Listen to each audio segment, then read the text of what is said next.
Defectuosa Historia Náutica es el podcast que cuenta la historia de la Ciudad de México, centrándonos en la importancia de la herencia que tenemos como una ciudad de ríos y lagos, una herencia que tenemos ya perdida y una memoria que hemos olvidado, la memoria del paisaje originario de la Ciudad de México. Yo soy Loreli, tallerista del taller de bioconstrucción. Hablaremos de la Cuenca de México, no del Valle de México, para diferenciar de la parte que ubicamos como Valle de México como zona metropolitana, donde está incluido el Estado de México. Y la Cuenca de México abarca desde la zona baja de Pachuca, abarca el valle, toda la zona baja de las montañas que rodean a Pachuca, por el norte, las planicies de Tula, que quedan al norte de la Sierra de Guadalupe, saliendo a Pachuca o saliendo a Querétaro, encontrarás todas estas largas planicies que es de donde están, por ejemplo, las civilizaciones, pues las ciudades más conocidas de Teotihuacán y de Tula. Es muy importante que vayamos recordando esto. El lago se encontraba desde la parte norte hacia la parte sur, como si fuera un descenso. Recuerden de este efecto que les he dicho de imaginar una playa donde el agua se va, o por ejemplo las piedras o el efecto del agua cuando se va en un río, va dejando plataformas, va dejando niveles en donde a veces se puede, a veces en el caso del río se puede anegar, ¿no? Este es el caso a gran escala de lo que fue el proceso geológico de la ciudad, dejando un gran lago desde la zona de Zumpango, más o menos por donde estará el actual aeropuerto de Santa Lucía, una zona fértil porque en la presencia de agua, bueno, podemos imaginar toda la fauna y por lo tanto, toda la flora y por lo tanto la fauna que se desarrolla y lógicamente movimientos también de grupos humanos de cazadores-recolectores que cazan mamut, que son estos grandes presas o grandes trampas donde se han encontrado osamentas de mamuts en la construcción de la actual base de Santa Lucía. Esa es la parte de la orilla del lago. Baja hacia el lago de Xaltocan, que se encuentra al sur de la Sierra de Guadalupe, en Ecatepec, cerca de Coatepec. Y posteriormente tendremos el lago de Texcoco, un lago salado. Estos son como plataformas, como cuencos de agua que van vertiendo uno dentro de otro. Cuando eran zona de sequía bajaban y se desconectaban estos lagos. Cuando es zona de temporada de lluvia, como actualmente, el lago cubre y une sistema de 5 lagos, los une y crea uno solo. El lago de Texcoco, que es agua salada por la composición de las primeras erupciones que hubo en la zona. La Sierra de Guadalupe es una península que sobresale en el lago, porque vuelve a entrar en la zona actual donde está Ticomán, Tenayuca, el Cerro del Chiquihuite. Esa zona era todavía ribera. Estas poblaciones, de hecho, son poblaciones también donde hubo primeros llegada de cazadores recolectores por el lado suroeste. Y bueno, toda la ribera que baja, que se alimenta de las aguas que vienen de la Sierra Nevada, que es la que da hacia Toluca, la zona de Naucalpan, cerca de Faro Azcapotzalco, Faro Perulela, toda esa zona de grandes ríos que vaciaban directamente al lago de Texcoco.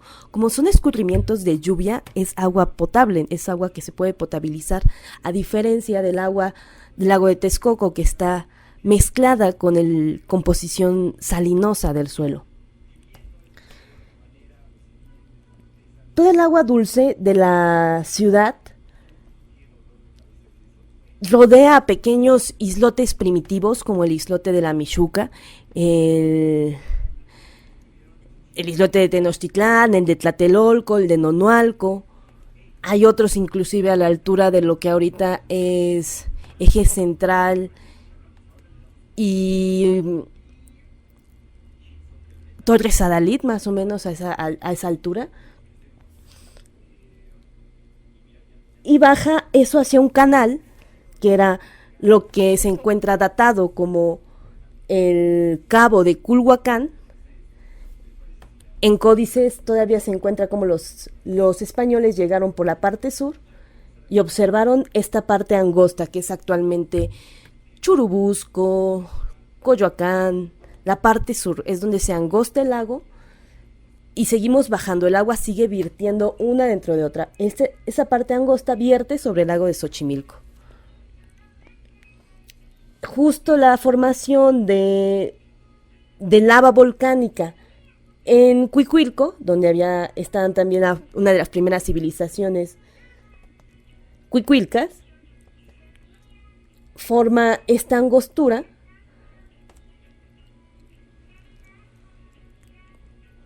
que está ya teniendo toda la llegada de agua del sur de la sierra del Chichinautzin, Tlalpan, Xochimilco y Milpalta. La bajada y la precipitación de la bajada que viene desde esa sierra es tal que forma nuevos manantiales que se juntan con el agua que viene del norte y vierte finalmente en el lago de Chalco, una zona que también tiene manantiales, que de por sí brota una cantidad fuerte de agua debido a las precipitaciones en la zona de Santa Catarina, de Ixtapaluca y de Milpalta.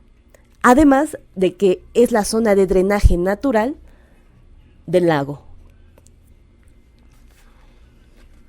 Los primeros pobladores en la cuenca de la Ciudad de México tienen registro en la zona norte de Zumpango y Xaltocan.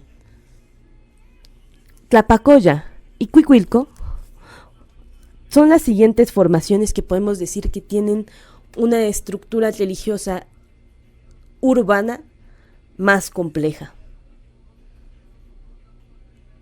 Alrededor de la zona se establecieron varios asentamientos de pescadores, cazadores-recolectores. Pero la zona donde hubo un mayor desarrollo económico fue al norte, en la conocida Teotihuacán, donde está la deformación del cauce natural del río San Juan, algo así como lo que imaginamos y vemos en videos con un güey con un palo que hace una alberca. Una civilización con muchos palos hicieron la desviación de un río para alimentar el drenaje de la ciudad.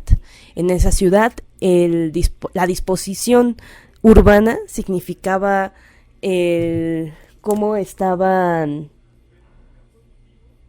orientados también sus conocimientos. Los ejes urbanos significan ejes axiales en la cosmovisión. Por eso tenemos la importancia del sol y la luna, el palacio de Quetzalcóatl como zonas de gobernación a lo largo de una calzada. Son imposiciones políticas, ideológicas, plasmadas en la arquitectura. Como toda ciudad grande, llegan muchos inmigrantes y se vuelve una ciudad compleja, con bastante división, es una ciudad cosmopolita, con gente de muchas partes, que llegó a abarcar más o menos unos 20 kilómetros cuadrados. Para nuestra imaginación sería más o menos la mitad de la Ciudad de México, la extensión máxima de dicha ciudad, de la ciudad de los dioses. Es así como la llamaron posteriormente. Sin embargo, vienen las sequías que producen hambruna, y como todo momento de hambruna existe la desestabilidad política.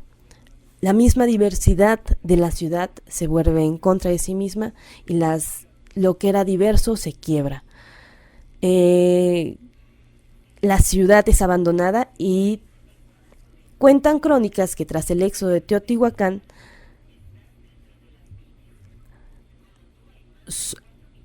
se hace un asentamiento en lo que es la ciudad de Tolán, actualmente conocida como Tula. En este lugar la arquitectura cambia y dicen, bueno, vamos no a poner todo alrededor de una calzada, sino que vamos a juntarlo todo en un solo asentamiento urbano, en un solo núcleo. El núcleo político y religioso ya no está a lo largo de una calzada, sino que se vuelve más como una zona a la cual se rodea cierta clase social, la clase noble, gobernantes, religiosos y guerreros. Aunque no llega a ser tan grande como Teotihuacán, Tula, que se encuentra igual al norte de la cuenca de la ciudad, es un centro importante político y económico, a la que igual se hace un tejido social de diversidad de gente que venía emigrando del norte o inclusive con influencia en la península maya. El ejemplo más claro es los atlantes de Tula, son formaciones que se encuentran replicados en forma semejante y posterior en Chichén Itzá. Para aquel momento en donde no había ni internet ni una forma directa de comunicación, el hecho de que una ciudad en donde está Tula tenga contacto con otra ciudad donde está Yucatán, habla de importantes ligas de comunicación, de que existe la comunicación y el intercambio cultural, gastronómico, ¿no? De conocimientos que hay entre dos lugares. Esa es la importancia de un lugar cosmopolita, de un lugar con contacto con lo extranjero. En aquel momento eran culturas totalmente distintas y obviamente al verse distintas había posibilidad de roces entre ellas.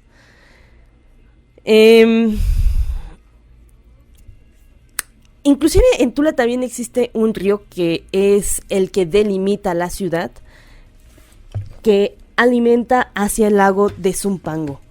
Es un río, el río Tula,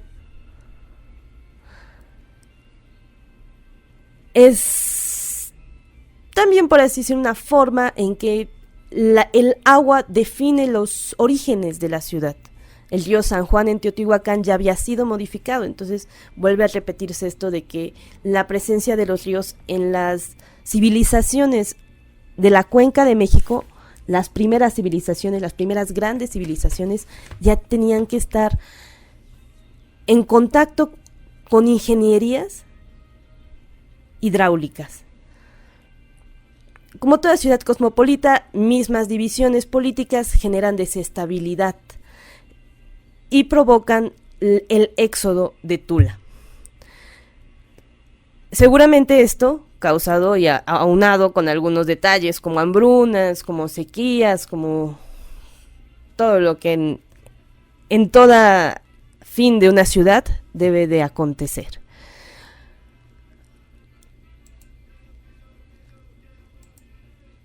Finalmente la ciudad es abandonada, saqueada, y las crónicas cuentan que los éxodos de Teotihuacán y habitantes de Tolán y de Teotihuacán fundan la ciudad de Culhuacán. Es lo que es en la península, el cabo que está formándose por las formaciones del Cerro de la Estrella y la Sierra de Santa Catarina al sur de la ciudad, la sierra que divide Iztapalapa de Tláhuac. Alrededor de esta civilización, los mismos habitantes se dispersan alrededor de la cuenca de México. Y se forman distintas agrupaciones, como la que entenderemos también en el Valle en Xochimilco, Tláhuac, en Tlalpan, en la parte norte, en la parte de la montaña, Tomatlán, Zapotitlán y Tlaltenco. El asentamiento de Xico, como el asentamiento de Cuicuilco y de Tlapacoya, pueden ser de los primeros de la ciudad, que son anteriores a esta primera fase, que es herencia directa de lo que es Teotihuacán y Tula. Sin embargo, no existen grandes construcciones piramidales de más allá, por ejemplo, de los centros religiosos ubicados en los cerros, como es el Cerro de la Estrella.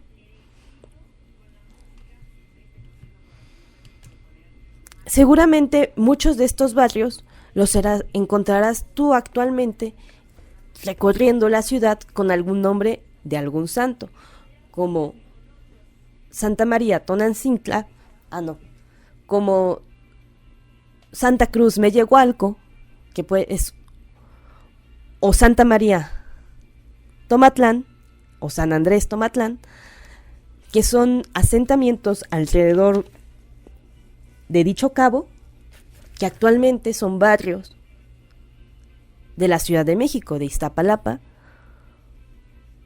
principalmente.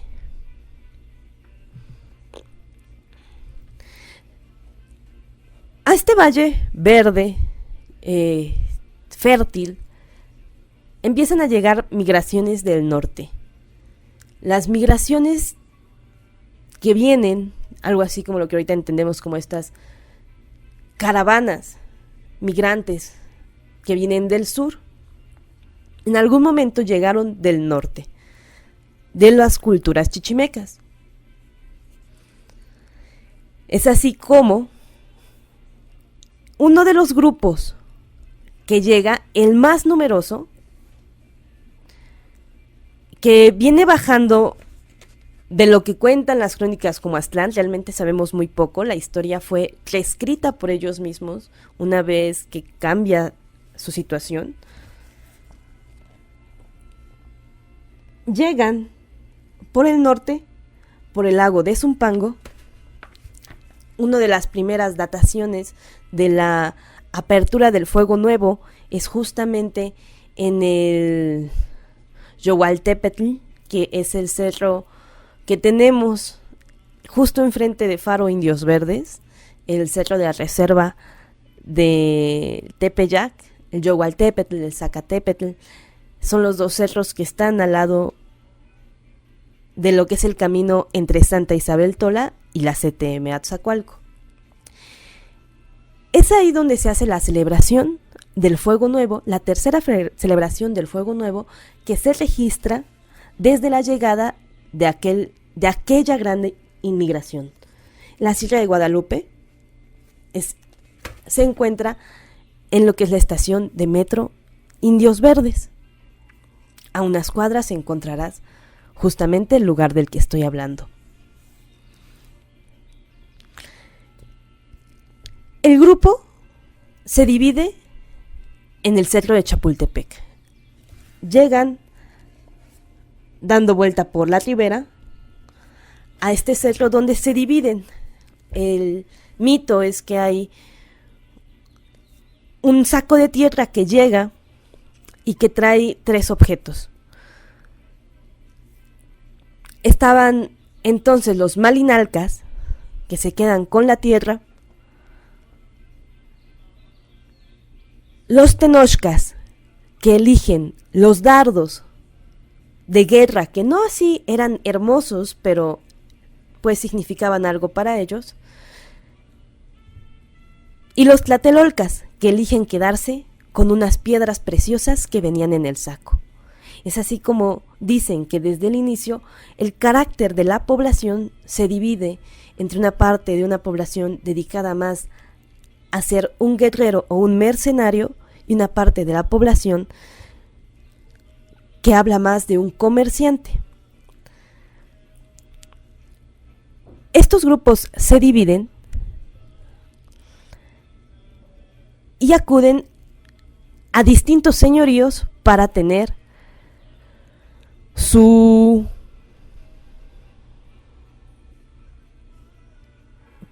tierras, para poder sobrevivir. Entonces, los primeros con los que van son con los Kulwas. El grupo está con los Kulwas y le dicen: bueno, señor, muchas gracias por dejarnos en estas tierras, ahora vamos a celebrarlo y ¿por qué no nos da a su hija? El señor Kulwa, el jefe sacerdote Kulwa, dice: vale, pues me parece perfecto, han de casarla, ¿no? Ya me se imagina que la van a hacer reina o algo así. Y lo que resulta ser es que tras la ceremonia descubre el señor Kulwa que después de los tambores viene un sacerdote y no viene la hija atrás, sino que el sacerdote trae la piel de la hija puesta.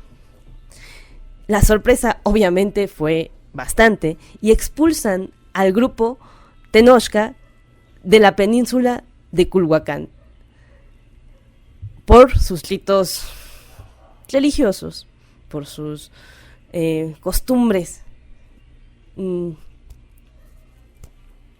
de sacrificio humano. El grupo va a Xochimilco como sirviente también. Es un grupo que, como tiene un carácter de mercader, tiene esta facilidad de más bien buscar, ¿no? Un lugar donde acomodarme y servirte a ti. Como, bueno, no necesitas un guardaespaldas, un guarura, algo que te sirva, y mientras me puedes, pues, no sé, prestar una tierra para sembrar, algo así. En ese lugar aprenden lo que es la cultura de la agricultura del valle. Estos grupos que llegaron del norte de la ciudad, que se fundan Culhuacán y sus alrededores gradualmente, desarrollan una técnica milenaria que conocemos como chinampa y que aquí la tenemos como pues muy dada por sentado. La chinampa es un desarrollo tecnológico reconocido actualmente hasta por universidades de Ámsterdam como uno de los desarrollos más que aprovechan mejor el sistema, los más óptimos para el funcionamiento agrícola de la tierra. Están tratando de reproducir cosas que nosotros por herencia y por tradición tenemos y que sin embargo las políticas actuales de educación y de promoción ambiental no van orientadas al rescate de esta herencia de agricultura y de conocimiento náutico, yo le voy a decir, porque es un conocimiento ligado con los ríos, con los lagos y con la navegación. Estábamos con este grupo inmigrante que había llegado, un grupo que se había dividido entre su carácter más agricultor, entre su carácter más mercader y un carácter más mercenario. No fueron como sucesos tajantes, como que ya se dividió el grupo, ¿no? Y es un proceso social, entonces son procesos lentos donde puede ser que el grupo vaya quedándose, mezclándose con los grupos donde está, o que pueda mantenerse con el grupo a pesar de no estar de acuerdo, ¿no? Por una cuestión de supervivencia. En Xochimilco sirven como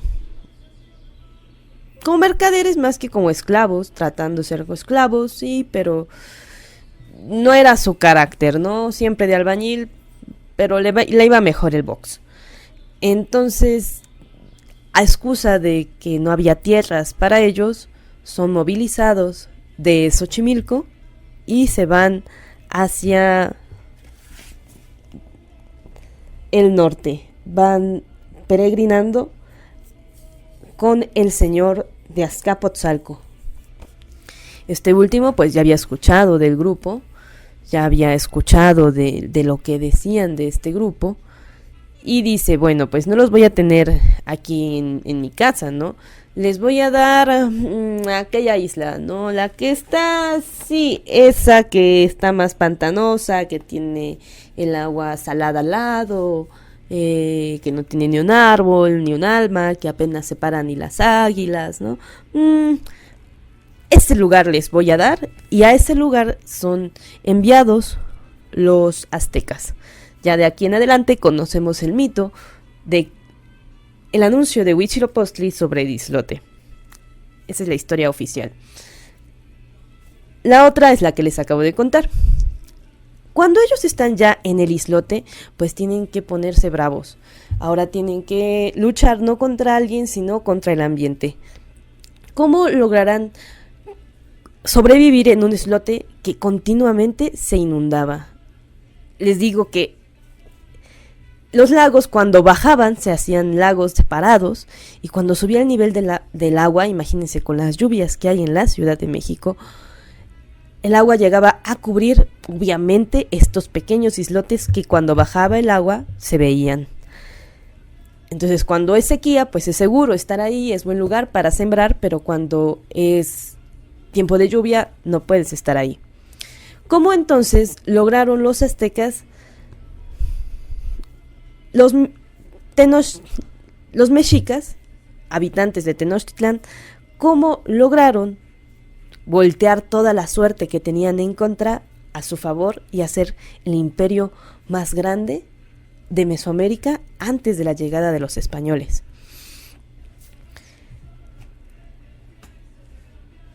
Primero, pues tendrían que aplicar todo lo que habían aprendido en el camino.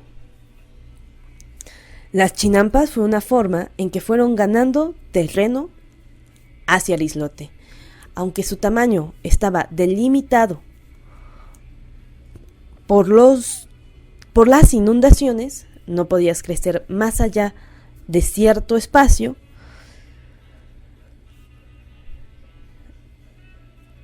Así ellos podían tener la unión, por ejemplo, de terrenos que fueron formando los 4 barrios originarios de la Ciudad de México.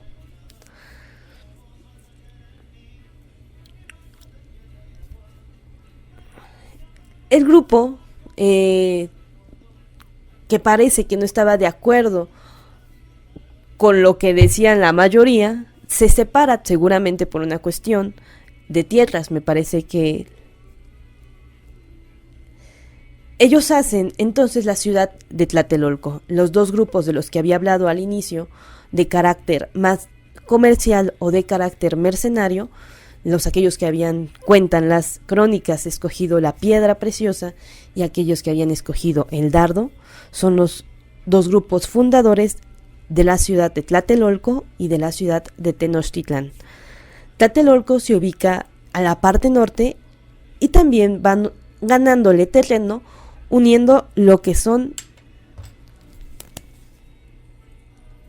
el islote de Tlatelolco con el de Nonualco. Actualmente son barrios que seguramente tú escucharás en algún momento donde escuches el tráfico en la Ciudad de México. La unión artificial de estos islotes va uniendo y ganándole terreno al agua. El más grande, el de Tenochtitlán, también hace una conexión con el islote de la Mixuca, que se encuentra al suroeste del mismo. Otros islotes ya estaban poblados, como era el islote de Huitzilopochtli, que actualmente es Churubusco, o el islote de Mixquic. Sí, el islote de Mixquic, más al sur de la Ciudad de México. Este también es un asentamiento originario sobre un islote que está en lo que rodea el lago de Chalco.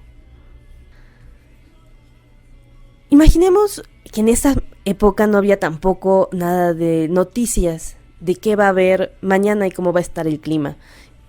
cuando tu ingreso depende directamente de las condiciones naturales para la agricultura, es muy importante poder predecir el clima. Entonces, ¿cómo le hacían los aztecas? ¿Cómo le hacían los mexicas? Es por eso la solución estaba en la importancia de las montañas. Los centros religiosos astrológicos eran los cerros más altos desde los que se podía tener una observación de las estrellas, de los factores climatológicos y así poder controlar también discursos políticos y económicos que van a dictar la forma de reaccionar de la gente. Sin embargo, había un gran problema para los mexicas. Tú estás en el islote y tú necesitas una montaña para poder predecir qué es lo que va a pasar.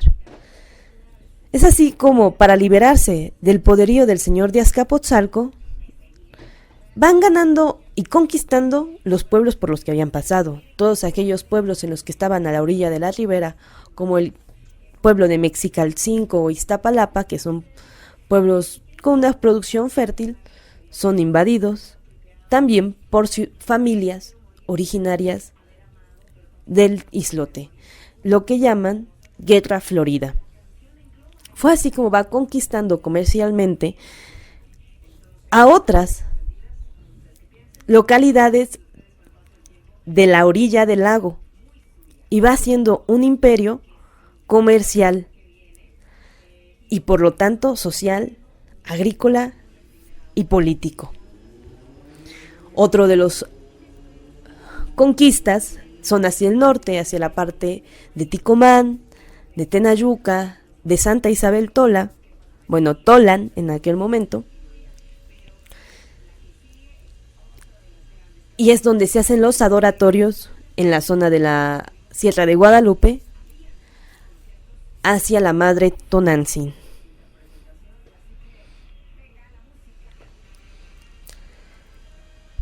En estos cerros, por ejemplo, es importante también el culto a Ijecatl. ¿Por qué? Por los vientos tan fuertes que vienen desde Pachuca. Los mitos y las cuestiones físicas están íntimamente relacionadas y es lo que compone también nuestra psique social y lo que va haciendo que el cerro de Zacahuisco, adoración celeste, y el cerro de Cuautepec, adoración a Tlaloc, seguramente por las grandes precipitaciones que se forman en la zona y los manantiales que de dicha montaña brotan.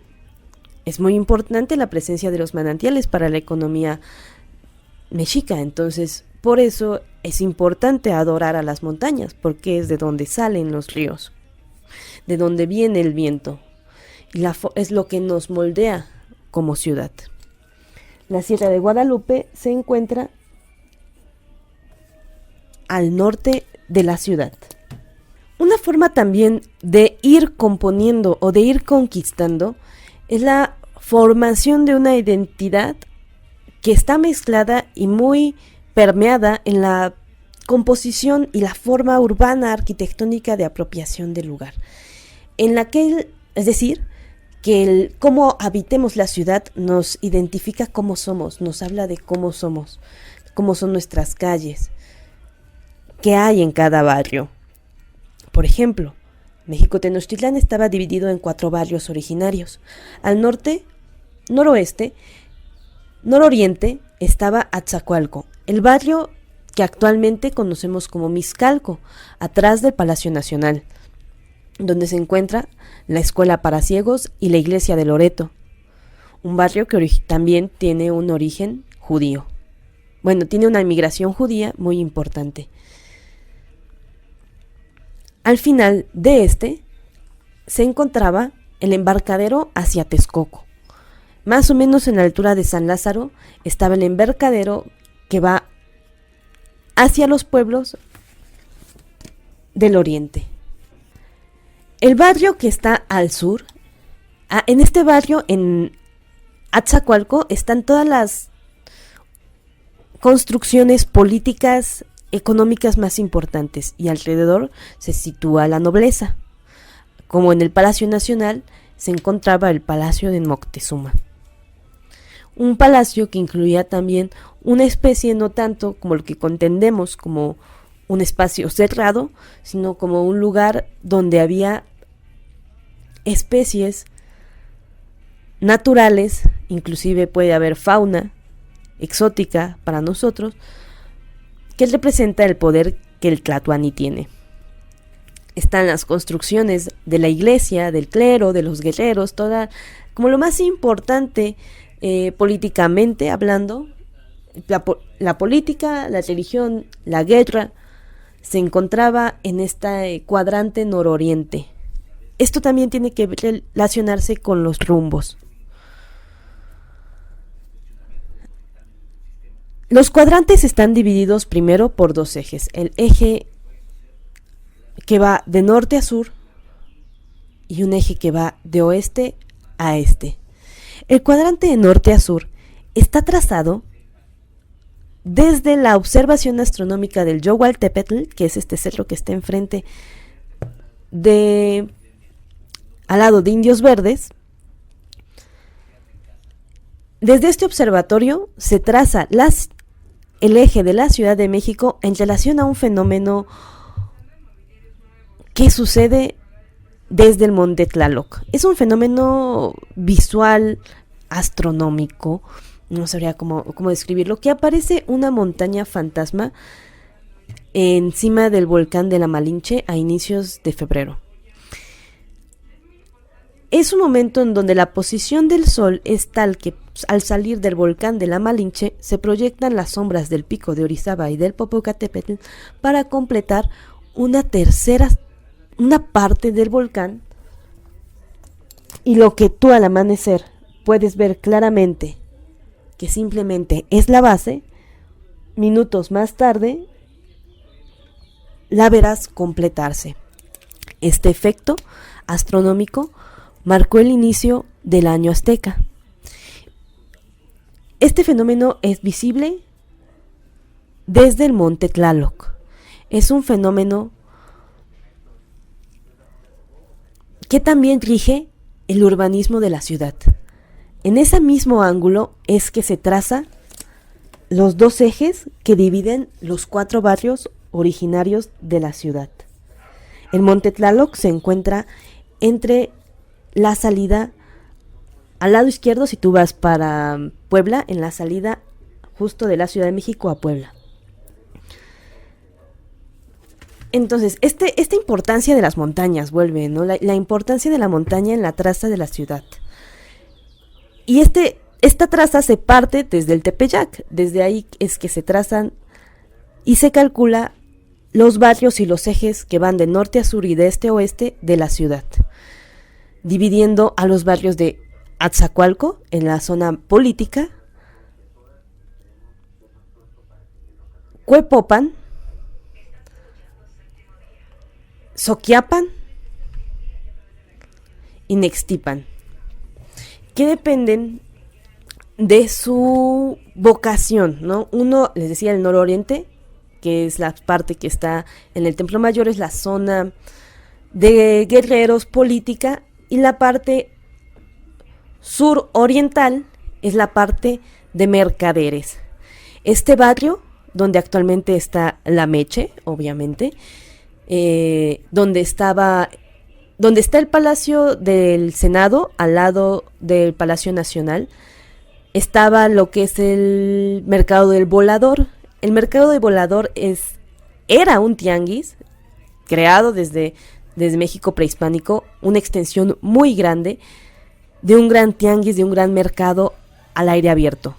Este tianguis se encuentra justamente en lo que es la calle de Corregidora, que pasó a ser lo que era, bueno, antes era la Acequia Real, y que posiblemente era uno de los canales que derivaba después en el Palacio de Moctezuma. Pero también era uno de los canales por donde llegaba toda la cosecha del lago de Chalco. El lago de Chalco fue el granero de la Ciudad de México. Fue una de las conquistas con esta forma de conquista, de guerra florida de la ciudad, para servir y dar comercio hacia el Zócalo. Entonces, esta ruta que va por Canal Nacional, por Canal de Chalco, Canal de la Viga, que sigue hasta la calle de Corregidora, más o menos a enfrente de la Merced, donde hay una iglesia. Este camino era el que se recorría para surtir a la ciudad. Entonces ahí era donde se habitaban todos los mercaderes, ¿no? Los barrios no estaban tanto conectados por cuestión, como una cuestión económica, social, como la comprendemos nosotros, idéntico. Inclusive cada barrio tenía su identidad, su teocalli, estaba dedicado a un dios distinto de acuerdo a lo que en su cosmovisión cada uno de los 4 rumbos significaba. Es decir, que la cosmovisión y lo que veían o lo que veríamos en nuestra iglesia es lo que se tendría que vivir y ver también en la ciudad, o era lo que ellos reforzaban, la idea ideológica religiosa con una imagen urbana, haciendo una identidad muy fuerte, una identidad del imperio muy fuerte. La formación de cada uno de los estudiantes de cada barrio estaba dado en estas casas de oficio donde se aprendía a realizar los oficios que estaban de acuerdo a cada barrio. Por ejemplo, el Calmecac es la escuela del barrio, obviamente del barrio nororiental, el barrio donde se aprende a ser un guerrero, se aprende también pues toda la cuestión religiosa, política. Es un poco parecido a lo que se aprende en el hinduismo, que dicen que es como el dharma, que si tienes como un papá zapatero, pues tú vas a tener un camino para ser un zapatero, ¿no? También es tu dharma, es tu camino. Semejante, pero más bien como, creo que es un poco más institucionalizado, ¿no? Es o vas a la escuela, vas al Calmecac, o yo soy un macehual, entonces es decir, yo no soy un agente de nobleza, soy un macehuali, no voy al Calmecac, voy así que con todos, a aprender a hacer oficios.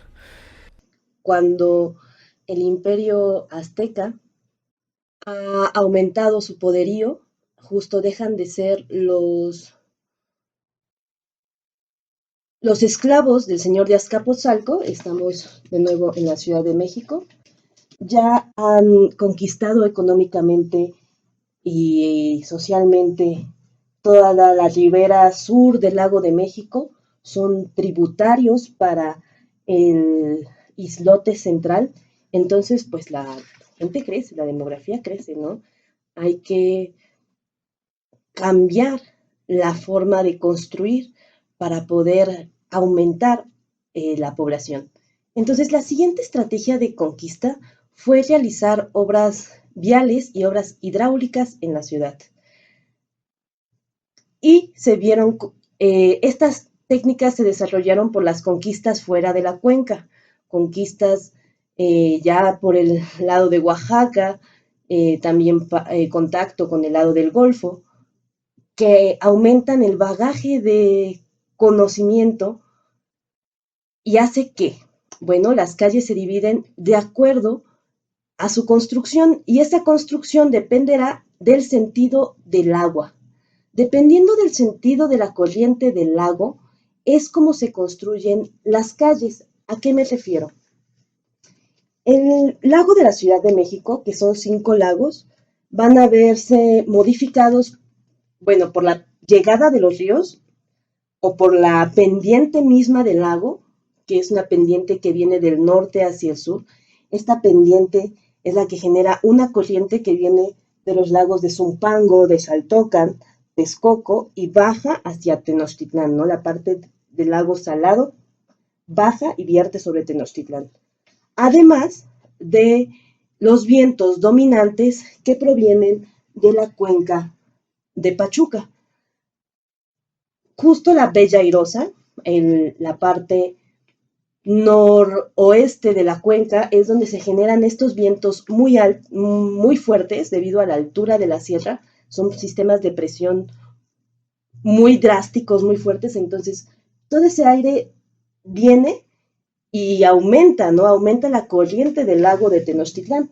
Entonces la corriente va a ser más fuerte cuando viene del oriente y va hacia el poniente. Esto en la parte norte del lago. Posteriormente bajará, más o menos se haría un canal en lo que es el fin de Ciudad Universitaria, el fin del Pedregal, más o menos donde está Avenida Pacífico, donde solía pasar el tranvía que pone Porfirio Díaz. Esa parte hacia Culhuacán sería un estrecho de un gran canal donde viene el lago del norte y vierte sobre el lago de Xochimilco. Y por último, como decía, es como si fuera un cuenco sobre otro cuenco, un cuenco sobre otro cuenco. Entonces el de Tenochtitlán sobre el de Sochi y el de Sochi sobre el de Chalco. El lago de Xochimilco vierte sobre el de Chalco, esta última parte, y se hace un último estrecho en la parte donde está el islote de Tláhuac, que no era como tal una población, un gran poderío cultural. Sin embargo, eh, era un punto de control económico. Entonces, ¿qué hacen los aztecas? Pues nada tontos, hacen conexiones o puentes, avenidas que permiten, además de unir a tus principales clientes, a tus principales tributarios, a tus principales eh, ciudades, una es Xochimilco, una es la ciudad de Chalco, la ciudad de Mexicalcingo y de Iztapalapa, así como Coyoacán. Entonces, ¿qué ciudades salen? Tenemos la calzada de Tlalpan, del centro hacia el sur. Esta calzada es creada por Ahuizot, el emperador, que decide traer agua de los manantiales de la zona de Coyoacán, de Tlalpan, de todo lo que llueve en la zona sur, llevarlo hacia Tenochtitlán.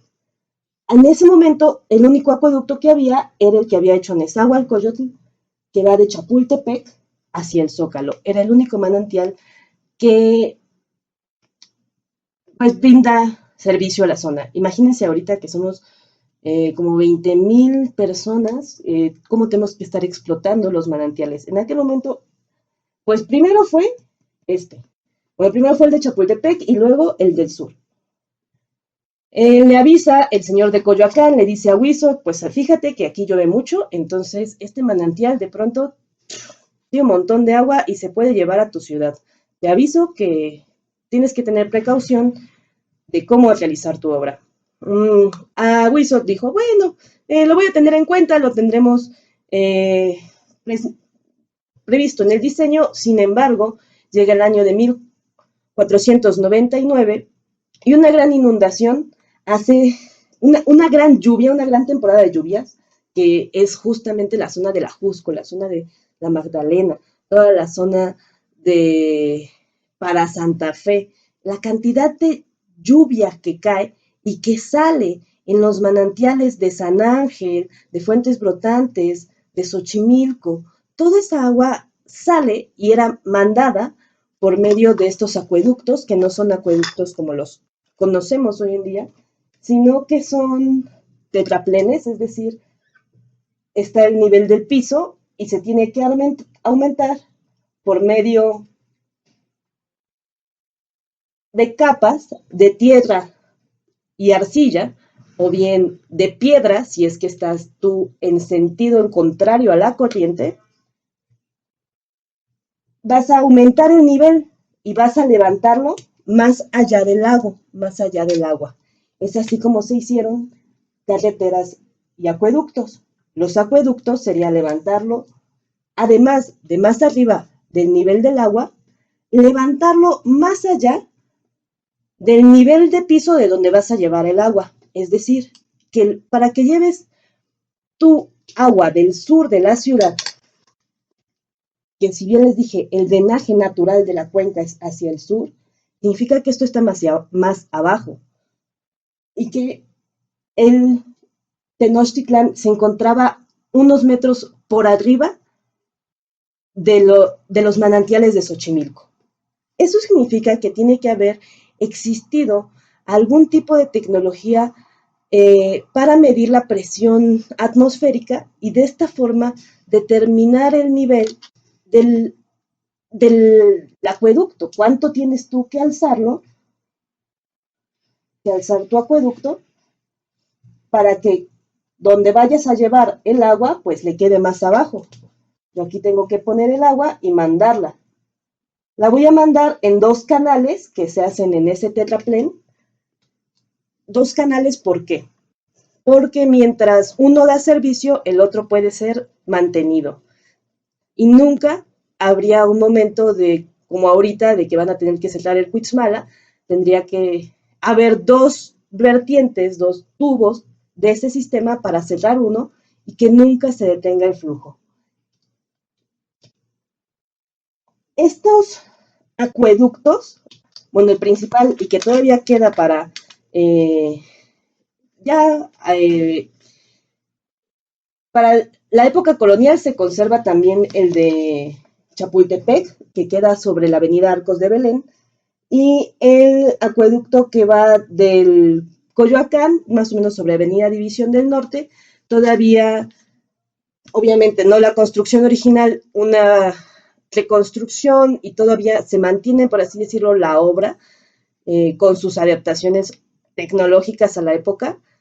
Porfirio Díaz lo renueva, es el que va de la parte sur de Coyoacán hacia el norte por División del Norte. Son estos respiraderos blancos muy altos que vas a encontrar antes de cruzar la calzada de Tlalpan.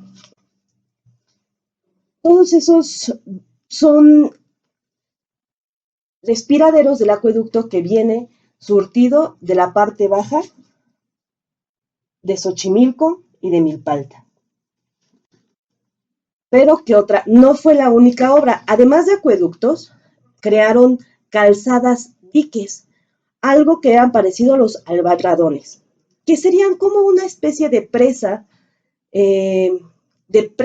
con calle que permite hacer un sistema de presas adentro de la cuenca. Estos diques podemos encontrar el primero yendo del sur para el norte en Avenida Tláhuac. Es un dique que parte desde Tulyehualco, que es el trazo actual de la Avenida Tláhuac, y va hacia el pueblo de Tlaltenco, que era un pueblo de pescadores. Este dique avenida, presa, permitía que cuando subía mucho el nivel del agua de Xochimilco, o cualquiera de los 5 lagos que tienes por encima, pues pudiera cerrar este paso y evitar que se inundaran las tierras de cultivo. O permitirlo, ¿no? Dependiendo, tú ya puedes regularlo. Igualmente, la zona de la Draga, que es la zona que actualmente está al lado del bosque de Tláhuac, que es la colonia de al lado, se llama así, tiene esta tradición porque es un lugar de tratamiento de aguas. Y está la teoría de que justamente el objetivo de dicha angostura, de dicho espacio y ese dique, era tratamiento de agua de la ciudad de Tenochtitlán. Es decir, que en ese lugar, de haber una recuperación o no se hubiera perdido toda esta memoria de tradición oral y de tradición tecnológica de la época, justo sería la zona indicada para el tratamiento de las aguas. Entender, no sacar el agua de donde va. El agua va donde tiene que ir, el agua va donde tiene que ir y el agua funciona de cierta forma. La Ciudad de México funcionaba de acuerdo a esa lógica. Entonces, el dique de Tláhuac. Siguiente dique, en Xochimilco, la avenida Nuevo León, que es la avenida que entras, que es la entrada a Xochimilco desde División del Norte, y cruza hasta la llegada posterior a unos pueblos, no me acuerdo bien del nombre, me parece que es Santa Cruz, posterior a San Gregorio Atlapulco. Dicha avenida, que es Avenida Nuevo León, más o menos, posterior, este es el volcán Teutli en Milpalta, es una línea que cruza, iría hacia Tepepan. Justamente Este dique lo que hace es sostener las aguas limpias de los manantiales de Xochimilco y mantenerlas para uso de agricultura. Recordemos que aquí, como esclavos, la tribu Tenochca aprende el manejo de las chinampas, que era una tecnología desarrollada por los habitantes de la cuenca que ya habían llegado anteriormente por los dos éxodos de las grandes ciudades de Tula y de Teotihuacán. El siguiente dique que se construye es un dique que se arma entre Coyoacán y Culhuacán, que es la avenida tasqueña con su continuación en Miguel Ángel de Quevedo. Justamente esta línea que cruza la parte más angosta hace que tú puedas tener un control en las aguas de Tenochtitlán y dejar también un paso para un río. Imaginemos que de pronto baje el agua, ¿no? No siempre está este lago tan grande. Cuando es tiempo de sequía, cuando es mayo, cuando ya dejó todavía no empiezan las lluvias, esta zona se ha de haber visto pues con más tierra. La única parte o la parte más honda donde se mantendría el flujo y la conexión del lago, del agua, que es donde pues obviamente vas a poder tener una canoa y llegar más rápido a donde quieras llegar, que llegar caminando, no había burros, no había animales de carga, entonces pues si no voy encima del burro de algún esclavo, me voy por encima de mi canoa. Y es así como llego. ¿Por dónde llegaban? Por la parte del canal de la Viga, que es la parte más baja entre la Coyoacán y la formación de piedra volcánica de la erupción del Xitle y la parte de Culhuacán, de acá San Andrés Tomatlán, eh, antes de llegar a la división ya para la central de Abastos, que se encuentra hacia este lado. Todos estos islotes, aquí hay varios islotes pequeños, Iztacalco, Mixuca, Tetepilco, está varios cercanos allá por la colonia Sifón. Son pequeños islotes que no estaban conectados a ninguna vía. Eran islotes que fueron conquistados por los mismos aztecas. ¿En qué sentido? Islotes que son deshabitados y dicen, bueno, pues tú, la familia Pérez, van para el islote tal, ahí construyen y ahí se quedan, ¿no? No son grandes poderíos, grandes civilizaciones, como lo que eran otros, sí, otros sitios que están alrededor de la ciudad. Entonces no hay necesidad de construir estas grandes vías. Más bien son, obviamente te conviene más bien tenerlos aislados para tú poder controlar su acceso. Es una cuestión, una estrategia también política y social. Aguizot hace un dique que rodea el islote principal, pero como recordamos en 99, en el 499, está la inundación. ¿Y qué pasa? Se tiene que hacer un nuevo dique. El nuevo dique que se hace, los diques que se hacen son diques más o menos de 16 kilómetros. Es una gran construcción, imaginemos esta gran presa hecha de piedra, porque tú estás en contra de la corriente natural del agua, entonces tienes que hacerlos de unos materiales muy resistentes. Unes lo que es la central de abastos Mexicalcingo, Metro Apatlaco, línea verde, que es el pueblo de Iztapalapa, haces un dique de ahí hasta Metro Indios Verdes posterior, más o menos la colonia de la CTM, por ahí por donde está Faro Indios Verdes.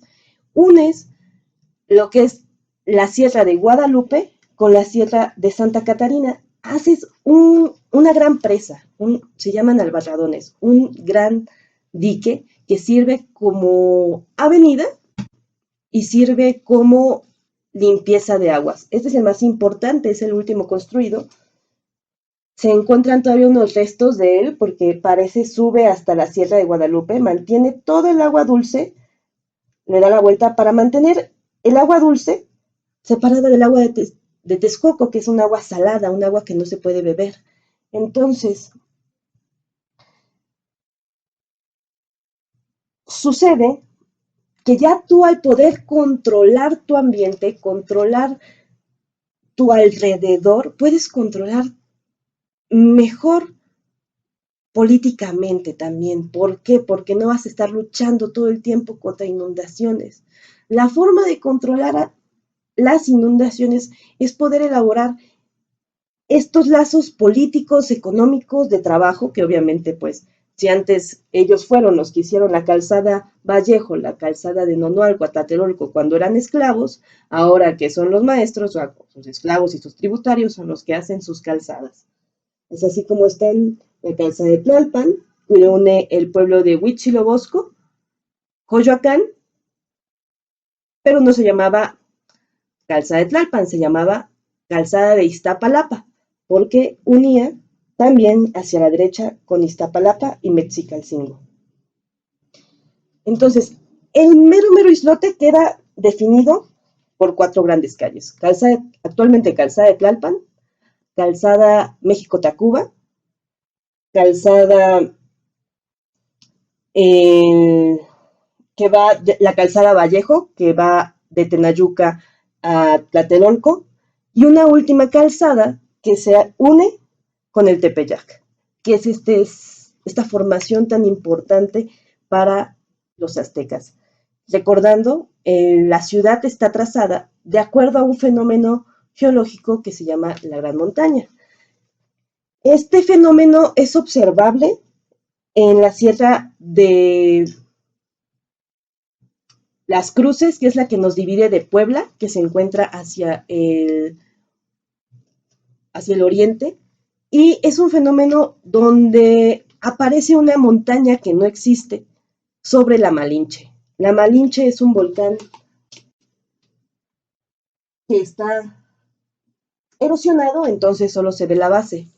El sol, a inicios de febrero, sale por la mitad y la proyección de las sombras del Popocatépetl y el pico de Orizaba hacen que se termine la forma y que aparezca una montaña que no existe.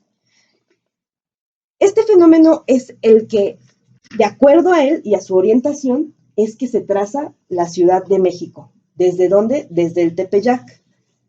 La reserva del Tepeyac, más o menos. Entonces, desde ese punto dicen, vale, paralelos al efecto de la Gran Montaña, trazamos el eje central, que es justamente la calle eje central va a ser una el islote de Tenochtitlán con el islote de Tlatelolco. La última ciudad en ser conquistada más violentamente va a ser su ciudad hermana, que era la ciudad Tlatelolca.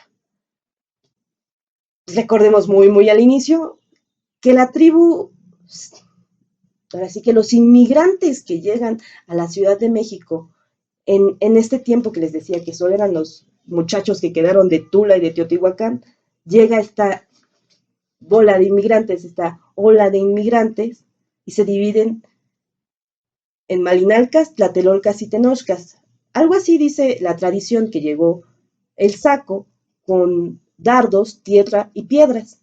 Los Malinalcas decidieron quedarse con la tierra, los Tenochcas decidieron quedarse con los dardos, aunque no fueran exactamente muy bonitos, y los Tlatelolcas se quedaron con las piedras preciosas. Esto habla del carácter de los grupos que llegaron de esta ola de inmigrantes, un grupo un poco más mercader, más buscando comerciar, y otro grupo que llega como mercenario, como al servicio de la guerra. Y justamente este grupo, el grupo Tenochca, es el grupo que termina siendo el imperio azteca, que termina siendo el imperio que conocemos como este imperio al que dominan los españoles. Bueno, esto fue más o menos cómo construyeron las calles, ¿no? Esto fue cómo hicieron las calles principales, si es que venían en contra o a favor del lago, es si eran construidas solo con arcilla o si debían de mejorarse con piedra. Todo este conocimiento es un conocimiento legado y que nos pertenece a nosotros como ciudadanos y nos pertenece como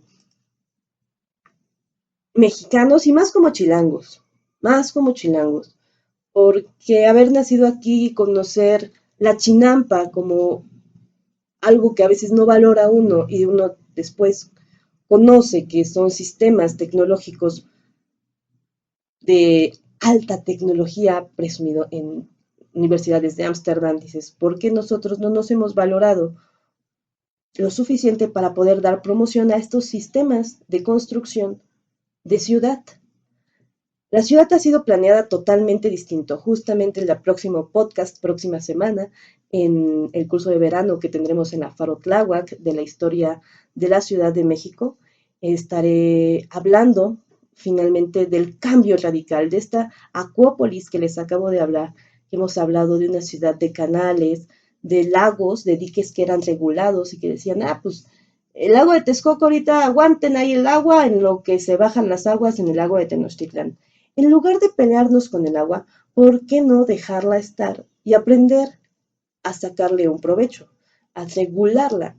Si se podía hacer en época prehispánica con la tecnología que había, lo único que se necesita es rescatar la memoria y los saberes, conocimientos del entorno que son originarios del Distrito Federal.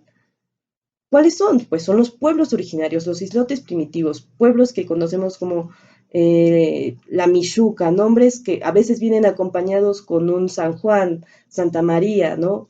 Santa María Catitla, que era uno de los pueblos que quedaban en la zona del norte de la Sierra de Santa Catarina. Todos estos pueblos, en sus familias originarias, tienen memoria de la historia náutica de la ciudad. Así que esta serie de podcasts lo que buscará será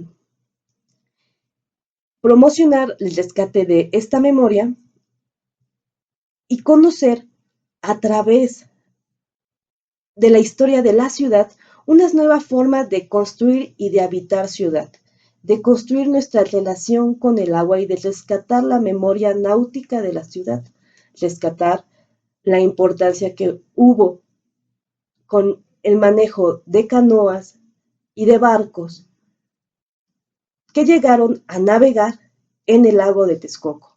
Aunque lo más bajo llegaba a ser una altura de 4 a 6 metros, o sea, no era un lago muy profundo, esto en Chalco o en la zona de Texcoco, por Cola de Pato, actualmente, para la salida a Querétaro.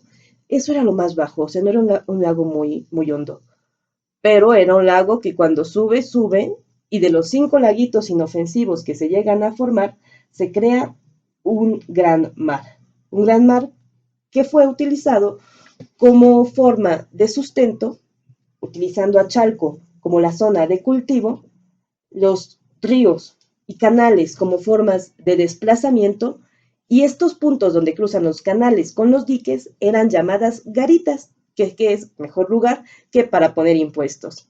Exactamente, ahí donde crucen todos, ahí mero deberás de pararte a cobrar el paso al siguiente nivel.